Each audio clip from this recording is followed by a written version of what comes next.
This only instant would I give to you.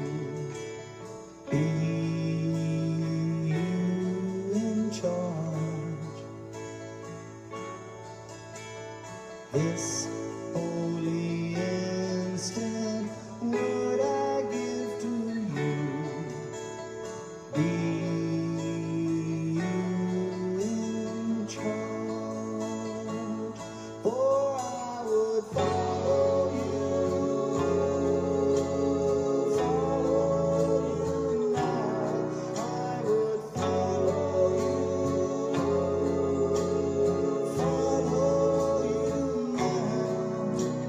Certain that your direction gives me peace. Certain that your direction gives me peace. This only instant would I give to you. Be you in charge.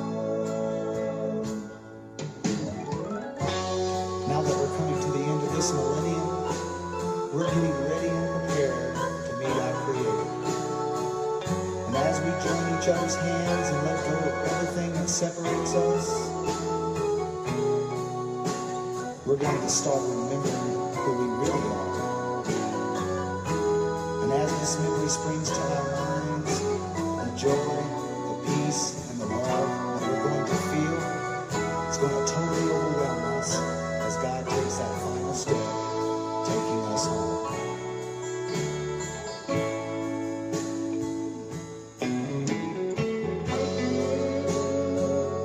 Welcome to the Way of Mastery, mighty companions. Let's join. I'm Earl Purdy here on Facebook, ready to tune into the love and the truth of what we really are. Come on in, mighty companions, to the Way of Mastery. Those of you who want to wake up to who you really are, remember our home. Welcome to the Way of Mastery. For I will follow you now. I will follow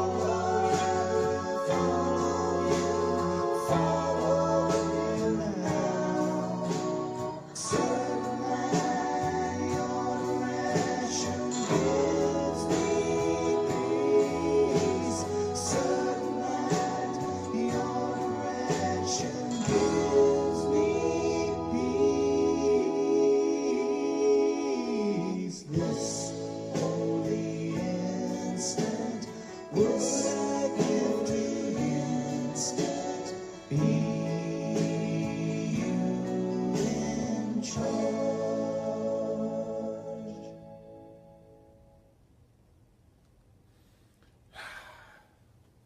Good evening, mighty companions. Earl Purdy, and I'm glad to be with you. I'm so glad to be with you. I am so glad to be with you. Welcome to the Way of Mastery. Send out love to your brothers and sisters, to your mighty companions that are online. We are family, and we meeting again. Just remember that you don't have to believe the ideas, you don't have to accept the ideas, you don't have to welcome the ideas. Some of the ideas are going to be hard to believe. Some of the ideas are going to be quite startling. You're not being asked to judge and analyze and debate the ideas at all. If you use the ideas in the Way of Mastery, the ideas will show you that the ideas are true. I'd like to invite you to listen to what I'm going to share from the Way of Mastery as if you were listening to a conversation with the same attitude of, I'm going to try to get out of my intellectual, analytical mind, and we're going to let the Christ consciousness, the love consciousness come through us. I'm going to do my best to get out of the way, to let Spirit, Yeshua, come through and bring this material to life. What I want to do is invite you to comment, to share the video. Right next to where you make comments, you can share the video. Please share the video, like the video, and then comment and share with each other. Communicate with each other as well as with me. That's why we're here together live, so that we can feel each other's presence.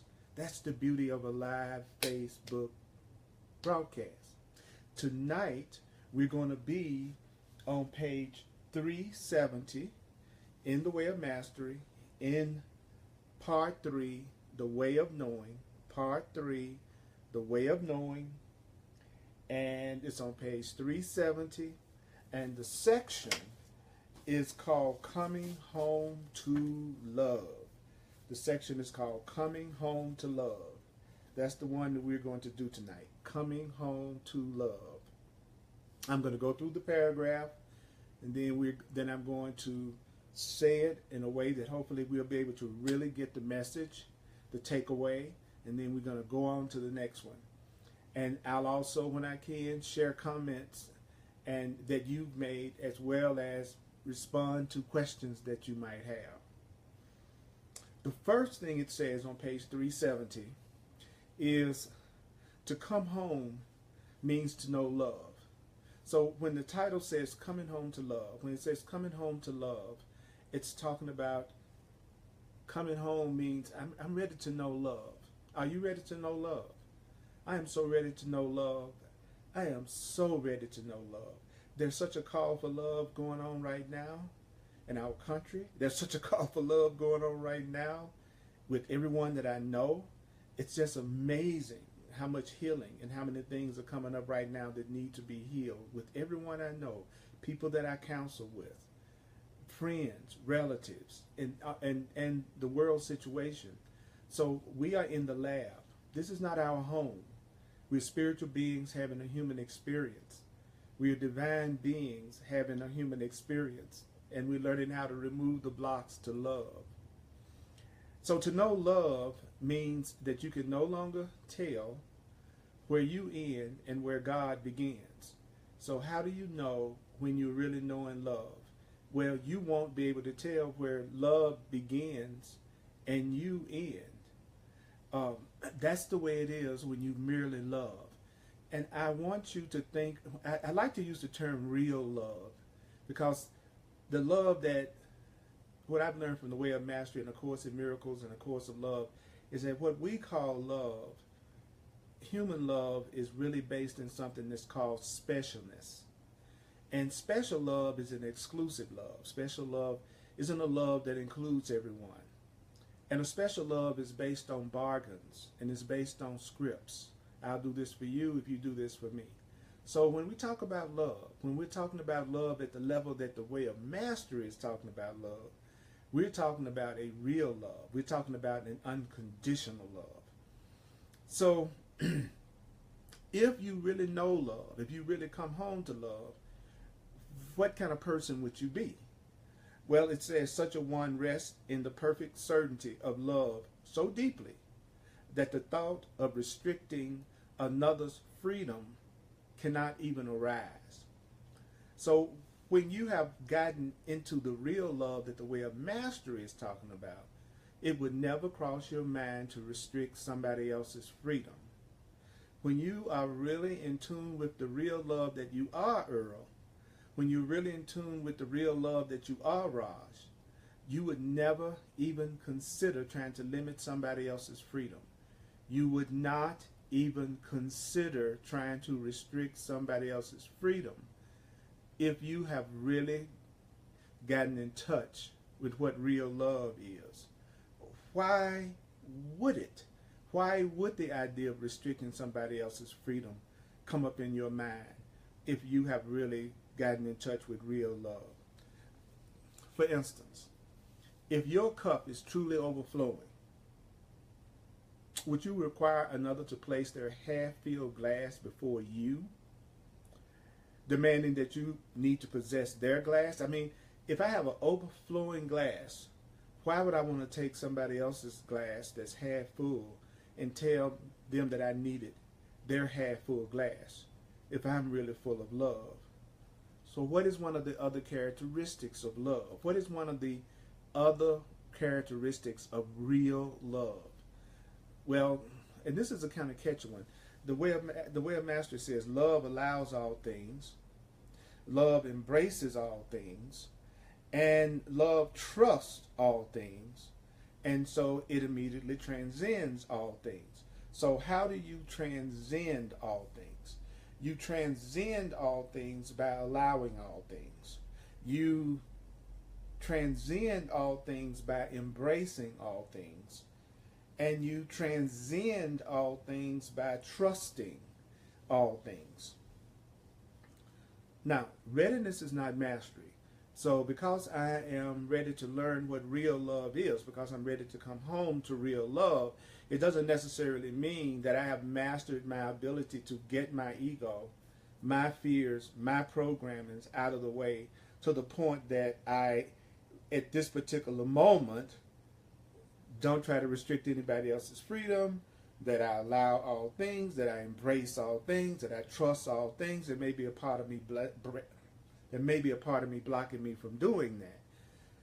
So what I'm hearing right now is the way that I am going to be when I allow myself to learn the principles that are taught in the way of mastery. That's what the way of mastery is. So I'll say it again. Readiness is not mastery. Just because I'm ready to master something doesn't mean that I've mastered it. So don't judge yourself harshly if you're not doing what I'm describing to you from the way of mastery. Don't beat yourself up. If you're not doing what the way of mastery says you would be doing if you were truly practicing real love, Raj, my mighty companion, then don't beat yourself up. Readiness is not mastery. So those of you online, don't forget to talk to your mighty companions and greet your mighty companions when they come online. Demola, Christina, good to have you online. All of you. If you want to know love, this is what you do. If you want to know real love, this is what you do. You spend the next 30 days in which each day, without fail, for the next 30 days, remember that it's wise to use time constructively. So what is it wise to do? It's wise to use time constructively. So what you should do if you want to use time constructively, what should you do? Spend some time with yourself. Spend some time with yourself and a piece of paper and a pencil and truly look back over your past. Look back over your past honestly. For the next 30 days, look back over your past honestly. Where did you refuse to give total freedom to the ever-changing expressions of creation, which are other people? So in the past, where have you refused to give total freedom to the ever-changing expressions of creation? By the way, that music that I played at the beginning was John Christmas. So go to www.johnChristmas.com for the vocal, for the music. So for the next 30 days, you want to have a pen and paper before you, and you want to look honestly back on your past and then ask yourself, where have I tried to restrict somebody else's freedom?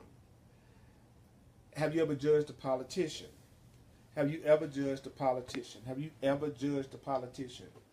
Have you ever judged a politician? It says, in that very moment, you're refusing to extend perfect freedom. For judgment flows from fear. Judgment doesn't come from love. Judgment comes from fear. So if you're judging the politicians, if you're judging politicians, for example, if you're judging any politicians, for example, that's coming from fear. It's not coming from love. Were you ever in a relationship? Were you ever in a relationship in which some part of you felt at least a little urge to try to convince the other that they do not really love that person that they met, for instance, in the supermarket? They really just love you. Have you ever tried to convince somebody else that they shouldn't love anybody else, they should just love you? In your past, have you ever tried to convince anyone else that they should love only you and nobody else? Have you even politely, for a moment, insinuated to another that their passion for anyone but you might be some kind of biological abnormality. Or certainly they are being insane if they had passion for anybody but you. And certainly they are being insane, and they need to sit down and do some serious thinking. Again, have you ever, in your past, insinuated to another person that their passion for anybody but you was abnormal, that there was something wrong with them? It's very interesting. When I watch TV, I like to watch TV because it's entertaining to me, but it also is one of the best ways that I get a chance to watch the ego in action. I get a chance to see all of the things that the Course in Miracles teaches about how separated, fearful minds operate.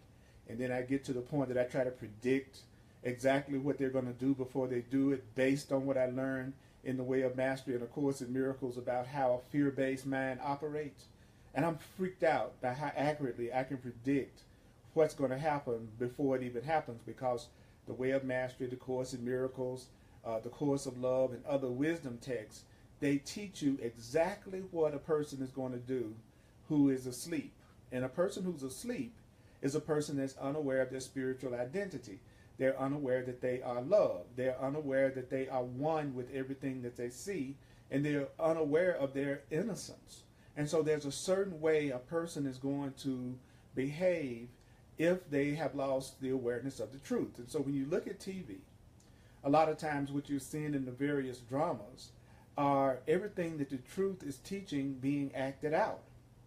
Because everything here is meant to be a learning device. Everything here is meant to teach us a lesson. It's no accident. Nothing that's happening is an accident.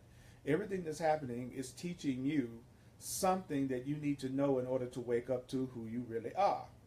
So when you say that somebody should only love you, when you try to convince anyone that any passion or any desire, anything that they feel should only be toward you, all of that is fear. It's just fear. And I love how the Way of Mastery says, all of that is fear and nothing else. It's just fear.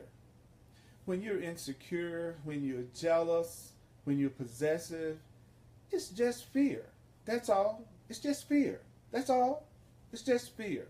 If you're jealous, if you're possessive, if you feel like love should only be for you, and love should only be toward you, and exclusively for you, and love should not include anybody else but you, and I'm not talking about sex, and I'm not talking about sex, and I'm not talking about sex, I'm not talking about sex, I'm talking about love, I'm not talking about sex, I'm talking about love. Love and sex, love and sex, love and sex are not the same thing. Love and sex are not the same thing. So when I talk about love being inclusive, I'm not talking about sex. Love is hopelessly confused with sex among unconscious asleep parts of ourselves. Unconscious asleep people cannot separate sex from love because they think sex is the symbol of love. We're talking about real love. We're talking about real love. Love is satiated in its own being. Love is love's own reward. So love is something that overflows. Love is something that there's more than enough. Love is not anything that's based on lack. So what does that mean? Well, it means that the thought of possessing, controlling, or limiting can only come from someone who feels empty. So what does an empty person do? What does a person who feels empty inside? What does a person who feels incomplete inside? What does a person that feels empty inside do? They try to possess, they try to control, and they try to limit. So someone that feels empty inside, they try to possess, they are controlling, and they are limiting. So one of the cool things about reading The Way of Mastery is that it gives you like X-ray vision into any person that comes into your experience. If I'm around somebody and they're trying to possess me, and they're trying to control me, or they're trying to limit me, that immediately lets me know that this is a person that feels empty inside, which immediately lets me know that this is a person who is based in fear. And of course, in Miracles says that the fearful can be very vicious. A person that's fearful, those are the people that attack. The people that attack are the people that are afraid. So, what does love do? What does real love do? Well, real love sets all things free. Real love sets all things free. What does it mean to set all things free? It means love sets the world free to be as the world is. What does love see? Love sees perfect harmlessness. So when a person is looking out through the eyes of love, when a person is looking through eyes of love, I have prescription eyeglasses that are shaped like hearts. I have a red pair, I have a black pair, I have a white pair. I rarely wear the white pair or the red pair because I attract so much attention from people when I wear these heart-shaped glasses. They break out in big smiles. They say, I love those glasses. I must hear that 20 times a day. I love those glasses. I had a policeman come up to me and tell me that he loved my glasses. I've taken selfies with people. I've had people give me free food. I've had whole tables of people give me a high five. And I always say the same thing. I say, I am here to look at you through the eyes of love. And I said, wearing these glasses are a hint about how we should be looking at each other. And wearing these glasses remind me of my function. See, I don't really see my function as being anything now. Now, it's different at another time. But now, I only see my function as being here to be a conduit for love. I'm just a vessel for love to come through. And when people see this, all of us know at some level that's what we're here for. And so when people see me in these glasses, they immediately break out into a smile and they respond regardless of race, creed, color, or age. And the reason why I wear the black ones the most is because when I wear the white ones, I can't hardly walk a few feet without somebody stopping me because they're more noticeable. The same thing with the red glasses. And the reason why I'm telling you this is because everyone wants love. When I tell people I'm here to look at you through the eyes of love, they always break out in a smile and they say, hey man, that's exactly what we're here to do. And I have women walk up to me and men walk up to me because we know in our hearts, we know in our souls that we're not here just to be whatever the role is that we think we're playing in the world. You're not here just to be a banker or a real estate agent or a mechanic or a salesperson or a famous singer or a famous dancer or artist or actor or engineer or scientist or chemist or secretary or janitor or mechanic. Those are just the characters that we play so that we can let our real function, which is to be conduits for what's good and what's holy and what's beautiful, to come into this world. Earl, your real function is to be love, to demonstrate love, to teach love. Mighty companion, that's your real function. That's why you're on the planet. All the other stuff that you do, that's just the character that you're playing. And it's fine to want to be any of those things. But don't forget what you're really here for, especially in the world that we're in right now. It says love sees perfect harmlessness. Love sees that because things are as they are. They are as they are. I want you to think about this statement. Because things are as they are, the mind in perfect freedom lets them be as they are.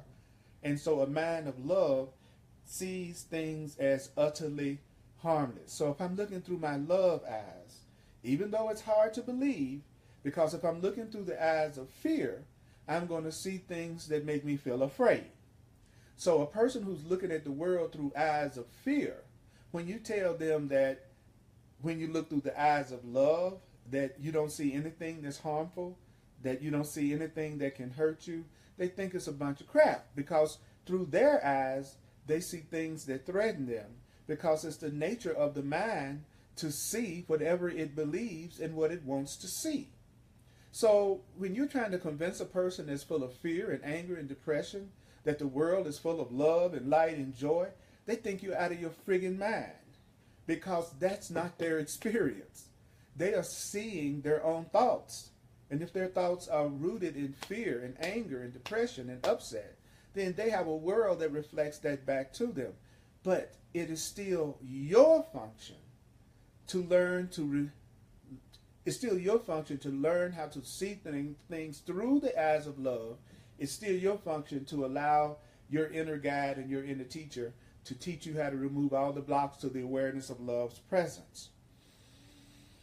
So let's see what some of the comments that we have right now. Kim says, I want to look through my love eyes. Sophia says, everyone deep inside knows that love is who I am. I would be a reminder to me of all. I need to get some as a reminder to look at people through the eyes of love, talking about the glasses.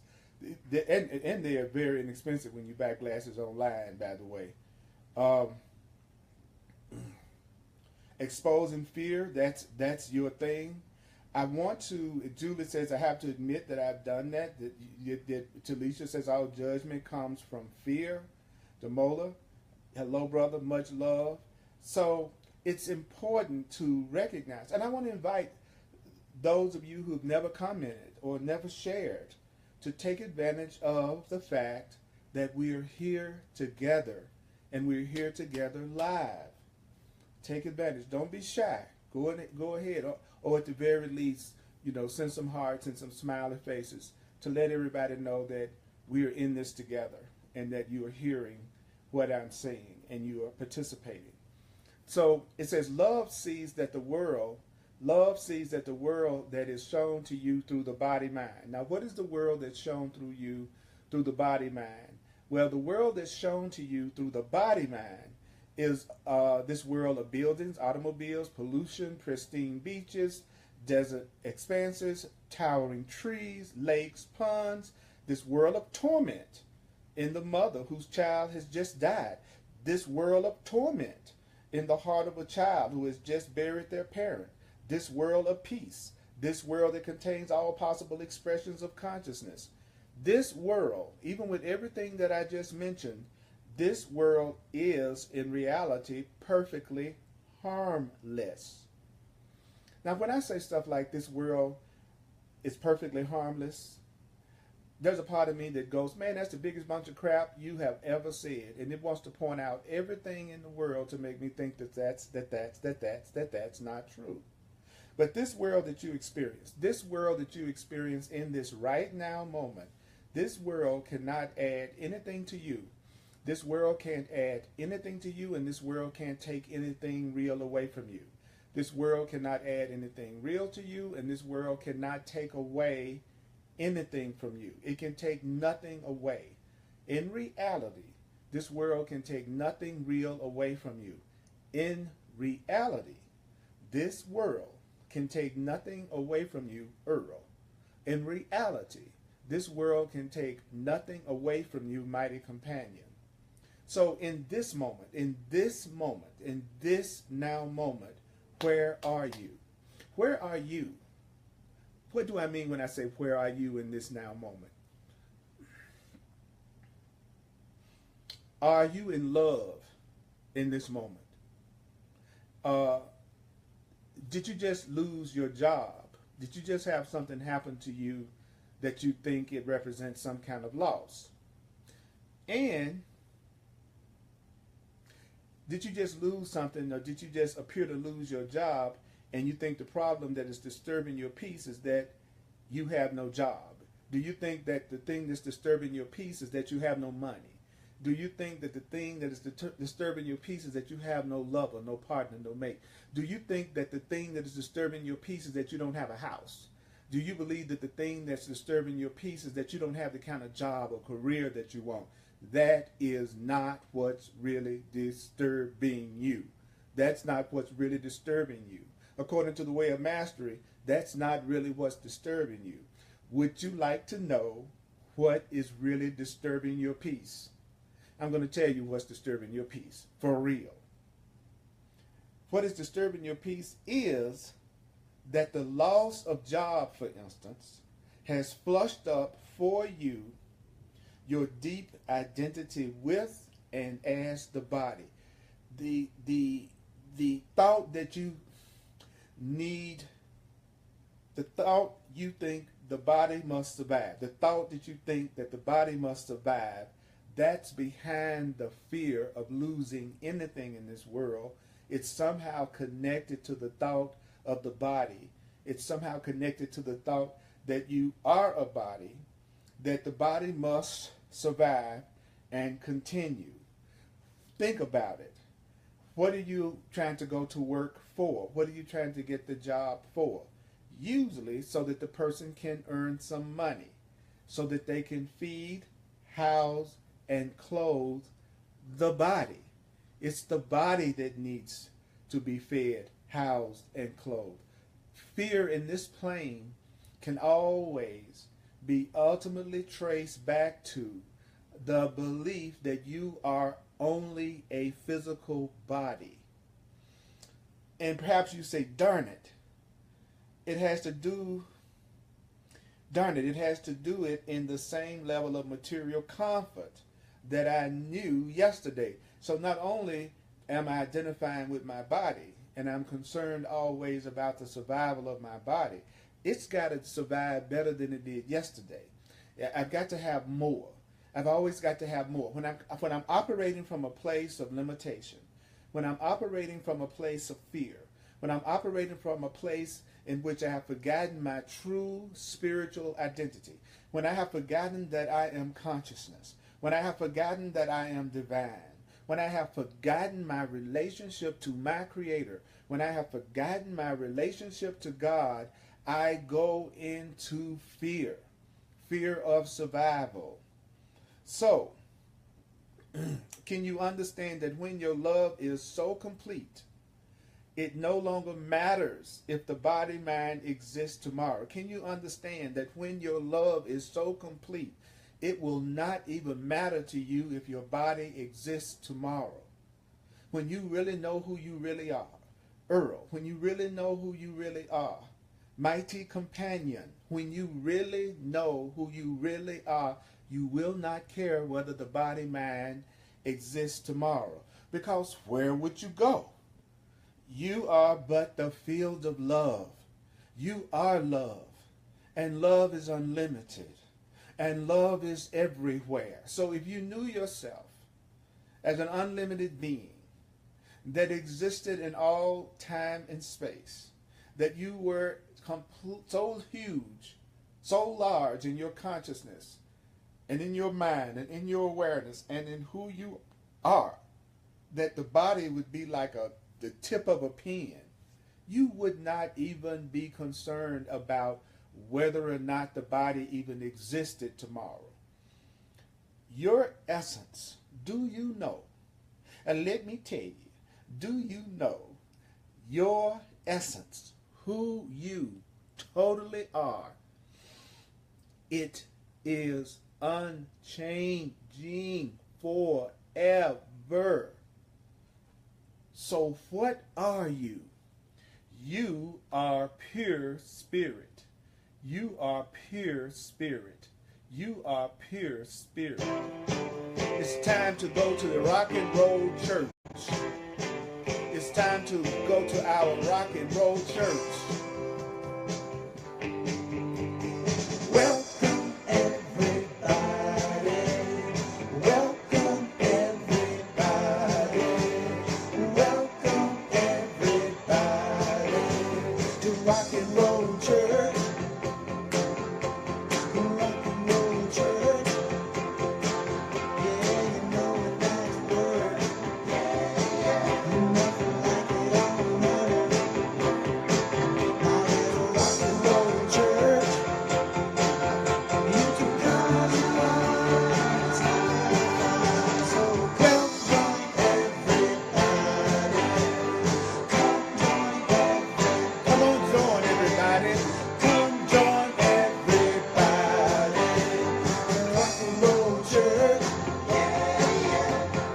Rock and roll church. Nothing like it on earth. But in a rock and roll church. Come to rock and roll church. And you can come as you are. It's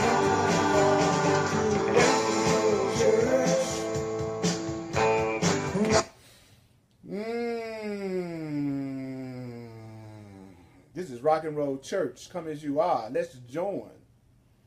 So, you are pure spirit. You are pure spirit.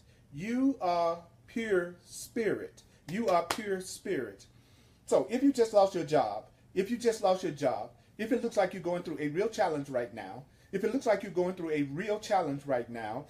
sit down and breathe. Don't analyze. Sit down and breathe. And open the heart. Sit down and breathe and open the heart. Sit down and breathe and open the heart. Decide to love your employer unto the death of your illusion. Decide to love whatever that is that's making you feel lost unto the death of your illusion. Then open and receive. I open and receive. Say right now to yourself, I open and receive. I open and receive all that is around me. I open and receive all that is around me. I open and receive all that is around me. I open and receive all that is around me. I open and receive all that is around me. I open and receive all that is around me. I open and receive all that is around me. I open and receive all that is around me. I open and receive all that is around me. And what is that? It may be the singing of the bird. It may be the first rays of a new day's dawn. It might be the grass beneath your feet. Receive the field of infinite possibilities that have been thrown wide open for you. Say that to yourself. I receive the field of infinite possibilities that have been thrown wide open for me. I receive the field of infinite possibilities that have been thrown wide open for me. I receive the field of infinite possibilities that have been thrown wide open for me. I receive the field of infinite possibilities that have been thrown wide open for me. I receive the field of infinite possibilities that have been thrown wide open for me. Take a breath. I receive the field of infinite possibilities that have been thrown wide open for me. For that which passes away in your experience cannot pass away by accident. Anything that has moved out of your experience, anyone that has moved out of your experience, they have not moved out of your experience by accident. Whatever moved out of your experience has not moved out of your experience by accident. It can only be occurring through the complicity or the agreement of the world around you with the soul within you. For anything to leave your experience, for any person to leave your experience, it's not happening by accident. It is happening through the agreement of the world around you with the soul within you. Nothing arises by accident. Nothing happens by accident. Nothing has ever happened to you by accident. Nothing has ever happened to you by accident. Nothing has ever happened to you by accident. Nothing arises from out of an accident. Nothing is happening by accident. If you come home to discover that your child has transitioned, sleeping in their crib, feel indeed your feelings, whatever your feelings are, with great curiosity. such as, oh, this is how a human being feels when they perceive that loss has occurred. So if you have something happen in your life that you consider to be a tragedy, tell yourself, this is how a human being feels when they perceive that a loss has occurred. Don't judge yourself. Don't beat yourself up. If a pet makes their transition, if a relative makes their transition, if a child makes their transition, someone close to you does what we call death at this level, then tell yourself, hey, this is how a human being feels. This is how a human being feels when they perceive a loss that has occurred. I watch people when they have experienced what appears to be the death or the transition of something or someone that they love, and they seem to go out of their way to stuff their grief.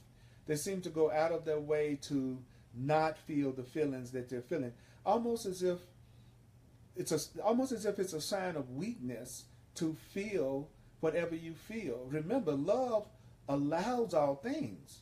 Love allows all things. Love allows all feelings. Love allows all feelings. Love allows all feelings. Allow all your feelings. So when you tell yourself, hey, this is the way a human being feels. I have a human being part of myself. This is what a human being feels when they perceive that loss has occurred.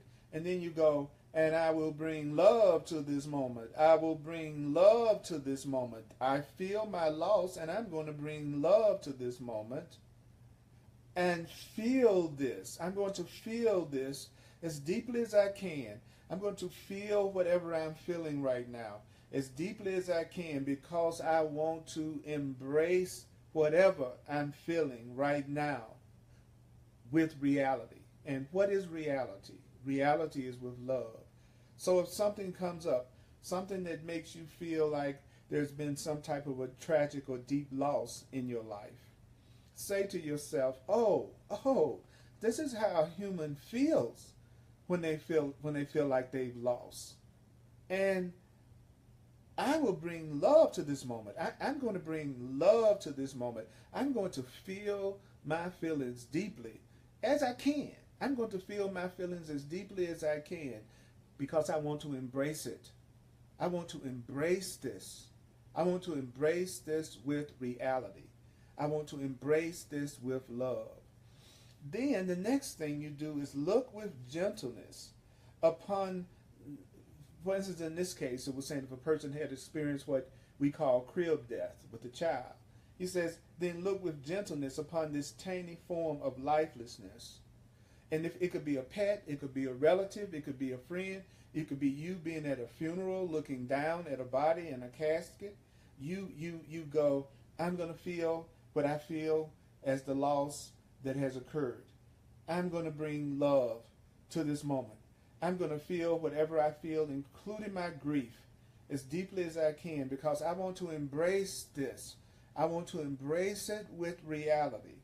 Then you look with gentleness upon the tiny form of lifelessness, for instance, and know that the soul who animated that body for a brief moment has gone nowhere. If you ever go to a funeral, if you ever experience what's perceived as the loss of a loved one, this is what you do. You look with gentleness upon that form of lifelessness and know that that soul, that relative, that friend, that child has not gone anywhere except into the furtherance of their destiny and yours, and always in perfect agreement. Remind yourself that person was not their body. That person, that soul still lives, and that soul is still moving further into their own destiny. So, and it's always in perfect agreement, but not the kind of agreement in which a child says, yes, mom and dad, whatever you say, But the agreement that I'm talking about, if you want to know what the agreement is I'm talking about the agreement of perfect sovereignty of two unlimited souls. Don't you know that you've heard me say before that the spiritual path cannot begin? The spiritual path cannot begin. Don't you know that the spiritual path cannot begin until a man accepts completely? The spiritual path cannot begin until a man accepts complete responsibility for the entire field of its experience. Don't you know that the real spiritual path, the true spiritual path, Earl, can't begin until your mind accepts complete responsibility for the entire field of your experience. Earl, your spiritual path does not begin until you accept complete responsibility for the entire field of your existence. Mighty companion, listen to me. This may not be easy to hear, but your spiritual path cannot begin until your mind accepts complete responsibility for the entire field of its experience. And I am not talking about blame. I am not talking about blame. So when I say the spiritual path cannot begin until the mind accepts complete responsibility for the entire field of its experience, I'm not saying that the mind does not experience their spiritual path until they accept complete responsibility. And let me say it another way. The spiritual path cannot begin until a man accepts complete responsibility for the entire field of his experience. It's not the same as saying the spiritual path cannot begin until a man accepts complete blame for the entire field of his experience. If you're blaming yourself, you don't feel peaceful. If you are taking responsibility correctly, you feel lighter and you feel more peaceful. That's how you can tell. That's how you can discern between when you're taking responsibility and when you are not. If you're taking true responsibility, then you realize you are not a victim of your experience and that you have choices and that you can see things another way. And so you therefore are not truly trapped in any situation or circumstance. If you're taking blame, if you're blaming yourself, then you feel frustration, you feel anger, and you feel upset with yourself when you say stuff like, I'm responsible for my experience. And if you feel upset about that, if that makes you feel angry or uncomfortable to say that, then you're confusing taking responsibility with blame. And it's not about blaming yourself. You should never blame yourself. You should never blame anyone else. So the spiritual path cannot begin until a mind accepts complete responsibility for the entire field of its experience. This must include the comings and goings of all beings. You will realize I called them in. I called to them, and I asked them to leave me. If someone appears to leave your experience, if anyone appears to leave your experience through death or any other means, at some point when you really take true responsibility for your experience, you're going to realize you called that person or persons in, you called to them, and you asked them to leave you at an inner level. And then you might go, I wonder why I did that. Oh God, here's this feeling again. I'm all alone. I've been abandoned. That's why they had to leave me. I must heal this ridiculous belief. And what is one of the most ridiculous beliefs? That you have been abandoned. You must overcome all sense of separation. You must wake up now. Earl, mighty companion, you must wake up now. Wake up now. It's time to wake up. It's time to wake up now. It's time to wake up. It's time to wake up now. You must awaken. Beyond the dream of the dreamer, you must awaken. Nothing you create can arise by accident. Would you like to hear a very powerful thought repeated again? Nothing, not a thing you create or experience happens by accident. Would you like to know the other thing that you need to realize? You need to realize that everything you experience calls you to the field of unchanging and perfect love. Everything is calling you to unchanging, perfect love. What is a characteristic? What is a characteristic of unchanging, perfect love? Unchanging, perfect love. That's right, Kim. I've had 2 siblings make their transition, and my mother and my father. And because of wisdom texts like A Course in Miracles and A Way of Mastery, The Way of Mastery and The Course of Love, that's what took me through those transitions in a perfect way, where I could feel my feelings but also not see my mother and my father or my brother or my sister as dead, no longer in existence. Honor your loved ones who have left the body by not seeing them as a dead body. They are unlimited, pure spirit, just like you. You are unlimited, pure spirit in the body. They are unlimited, pure spirit out of the body. So you have the ability to communicate with them.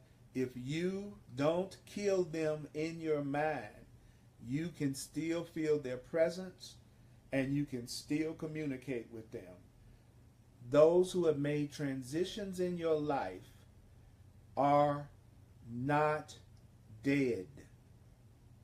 Those who have made transitions in your life still have consciousness and awareness. They are just no longer in physical form. Don't kill the people you love in your mind. Don't buy into what the world teaches you about who we are. You can still be in communication with beings that are beyond the physical body, that are part of the oneness that we share. Have you ever considered The Way of Mastery? The Way of Mastery is a channel book. What does that mean? It purports to be Yeshua or Jesus communicating through a human being what we need to recognize in this plane to come back to the true memory of who we are as spiritual beings. This very book was channeled and is the voice of a being that is beyond the physical body, trying to communicate to us the truth about who we really are, that's been completely forgotten in the world and in the public at large. And we are here to remember. We are here to be the light. We are here to be the truth. So nothing you create can arise by accident. Everything you experience is calling you to the field of unchanging and perfect love that transcends, a perfect love that supersedes, a perfect love that underlies everything that arises and everything that passes away. Whew. Coming home to love. What a powerful section. I'm going to do some takeaways and a quick wrap up in just a minute. And I want to thank you for coming to my Way of Mastery gathering in class. If you'd like to make a financial expression of appreciation, as I am a full-time teacher, that's what I do in this world as my function, please go to my website, earlpurdy.com, to support my teaching ministry. I'm also available for one-on-one sessions called Clarity Sessions, where I help you get past any blocks in any area of your life, things that you need to see differently, things you need to learn how to apply this truth to in order to get beyond it. And in addition to my over 30 years of working with A Course in Miracles, and also my experience with the Way of Mastery and A Course of Love, and the thing that got me on my spiritual path in the first place, which was astrology and numerology, I take all of my skills and I bring them into the session that we have for those who feel connected to me and what I'm saying. So just go to my website, www.earlpurdy.com, earlpurdy.com, and there are hundreds of my classes available for free to listen to, because we need to hear this over and over again, and also on YouTube. You are such a blessing in my life. You have no idea how much I appreciate us gathering the way that we do. It is powerful. It is a blessing to have our mighty companions. So I'm going to see if there are any takeaways here before I do the closing takeaways.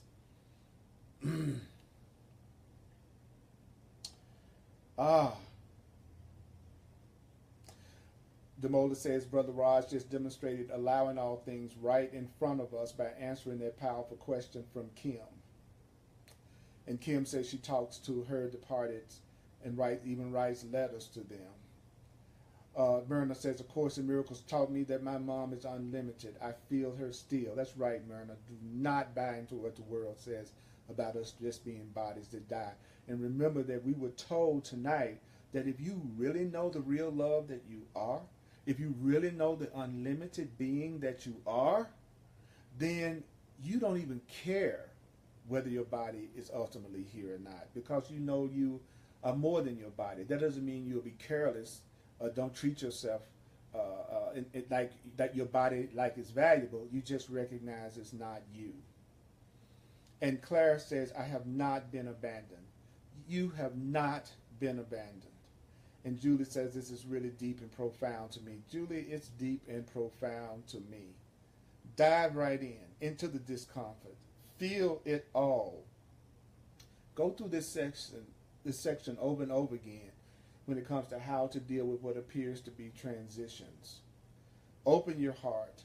And don't forget the saying, I open my heart and receive all that is around me. I open my heart and receive all that is around me. I open my heart and I receive all that is around me. You are just the field of love itself. Your essence is unchanging forever. You are pure spirit. Rock and roll church. Rock and roll church. Rock and roll church. Yeah, yeah. You are pure spirit. I am pure spirit. You are pure spirit. You are pure spirit. You are pure spirit. You are pure spirit. You do not die. You do not die. You do not die. You are created. You are created.